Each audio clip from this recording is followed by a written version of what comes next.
Bonjour à tous, je suis très heureuse de vous accueillir sur ma chaîne Bulle de Jardin. Lors de ma dernière vidéo, je me posais la question de savoir si j'allais continuer les vidéos étant donné le temps que ça me prenait et le peu d'interaction que je pouvais avoir avec les auditeurs. Mais ça y est, vous m'avez eu. Je suis décidée à continuer. Grâce à vos gentils commentaires, vos encouragements, cela m'a convaincue à poursuivre l'aventure avec vous. J'ai eu l'agréable surprise de voir que ma dernière vidéo avoisinait les 2000 vues, alors que la dernière que j'avais publiée en novembre n'en faisait que 63. J'espère que ça va continuer à vous plaire, mais arrêtons ce baratin pour cette fois-ci. Je pense que vous êtes impatients de voir où en sont mes petits semis de la semaine dernière. Eh bien, je vais être honnête avec vous, je vous montrerai tout, ce qui marche et ce qui marche moins bien, et donc vous allez pouvoir voir que tout n'a pas encore levé. Commençons par découvrir la mini-serre. Elle était placée sur un radiateur pour avoir une température de plus de 20 degrés, l'idéal pour les poivrons et aubergines que j'avais semés là, c'est 24 degrés. On peut voir que 2 petits pots ont eu des bonnes germinations. Ce sont les tomates hâtives et les tomates black. Je vais donc les enlever de la mini-serre. Elles ont un peu filé en hauteur. Qu'est-ce que ça veut dire? En fait, elles font une grande tige et les premières petites feuilles qu'on appelle les cotylédons se trouvent du coup très hautes par rapport à la tige. Il n'y a pas trop de mal, ne pas s'inquiéter, c'est juste dû à un manque d'éclairage. Dans la maison, avec le temps qu'on a en ce moment, assez pluvieux, assez nuageux, il n'y a pas assez de lumière pour les faire forcir plus que ça. Donc, ce n'est pas grave, ne pas s'inquiéter. Les tomates ont la particularité de pouvoir développer des racines le long de la tige à partir du moment où on les enfouit. Donc là, je vais pouvoir les repiquer une par godet et enfouir au maximum les tiges. Donc ça va rattraper ce petit filage. Et comme maintenant ça a germé, elles ont besoin d'un peu moins de chaleur, je vais pouvoir les mettre dans la mini-serre qui est dans ma véranda où la température est moindre. Par contre, la aubergine et poivron n'ont pas encore eu le temps de lever. J'espère que ce ne sont pas des graines qui ne sont plus bonnes. Mais on va leur laisser le bénéfice du doute en les replaçant dans la mini-serre sur le radiateur avec une bonne humidité. On voit que ça forme des petites gouttelettes. Et quand ça commencera à lever plus, on peut ouvrir les petites ouvertures là sur la mini-serre. Mais pour le moment, j'ai besoin qu'il y ait une atmosphère humide et chaude. Donc, retour sur le radiateur pour ces semis-là. Quant aux semis dans la mini-serre à l'intérieur de ma véranda, j'ai mis cette protection pour protéger un peu du froid quand même parce que la nuit ça descend un peu. J'avais fait, si vous vous souvenez, pour ceux qui ont suivi, des semis de salade. Donc on va regarder où c'en est. Ben, la levée est pas mal.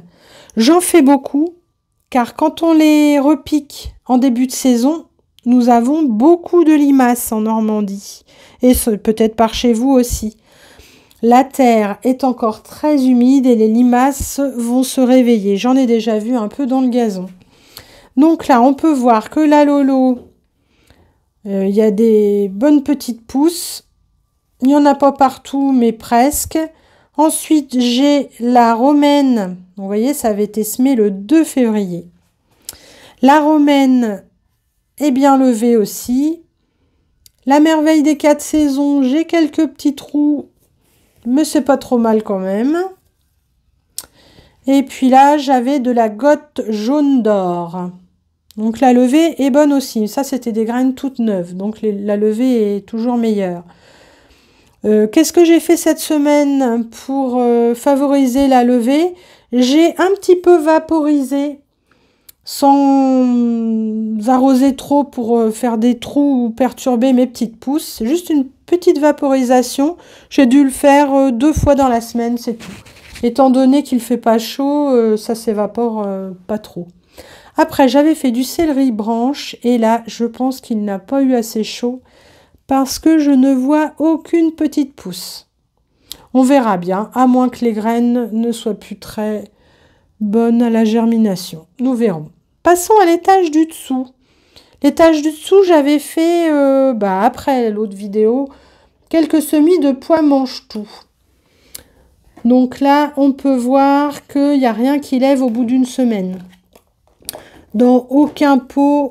Ah, là, ça commence à bouger un petit peu. Si je fais ça, je vois que le petit pois est bien vert. Donc, je pense que ça devrait lever cette semaine. Mais bon, je ne suis pas pressée car je n'ai pas du tout préparé le terrain à l'extérieur. Et puis, l'étage du dessous, nous avions nos échalotes. Alors là, c'est normal qu'il ne se soit pas passé grand-chose. Elles ont pris un petit peu l'humidité de la terre. Et je pense qu'il va falloir que je les enlève d'à côté des fèves, car les fèves ont besoin de plus d'eau que les échalotes. Si je leur en mets trop, elles vont pourrir.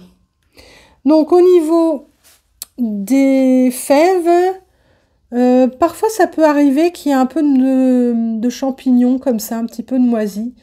Donc je vais regarder à quoi c'est dû. Est-ce que c'est la fève qui est pourrie ou est-ce que c'est juste son enveloppe? Donc là ça serait bien ça, juste l'enveloppe qui avec l'humidité développe un peu de champignons. Mais bon, c'est pas bien grave. Regardons si on a... Ah là j'en ai une grosse. Si je la découvre un petit peu, je devrais la laisser tranquille, mais pour vous montrer, on voit que l'enveloppe de la graine se craquelle, donc le petit germe va pas tarder à venir. C'est bon signe.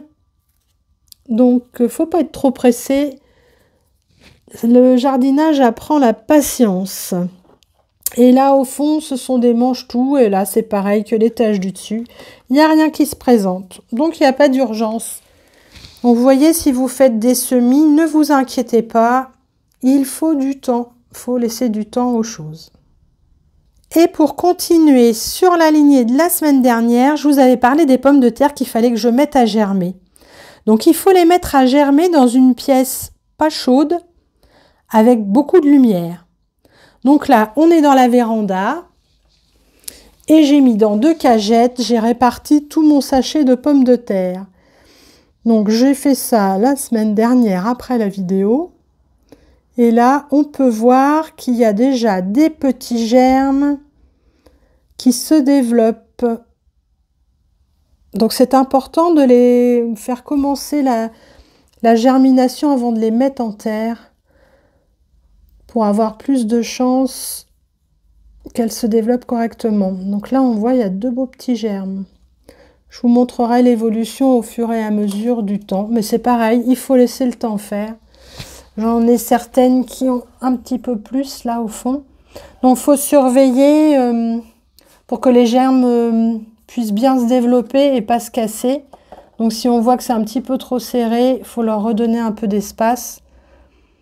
Donc, certaines n'en ont pas du tout. Et voilà, nous avons la visite de Madame Picorette qui vient voir ce qui se passe. Elle surveille la germination. Mais non, ce ne sont pas des œufs. Ce ne sont pas ces œufs non plus, puisque la coquine ne veut plus pondre depuis le mois de juillet. Pourtant, elle n'est pas bien vieille. Et voilà, pour aujourd'hui, le point sur mes plantations et préparations. Alors, ça va être à vous de jouer. Dites-moi ce que vous faites et où vous en êtes, je vous lirai avec grand plaisir. Il est important de partager avec les autres ce qu'on fait. Ça donne des idées. Alors à bientôt!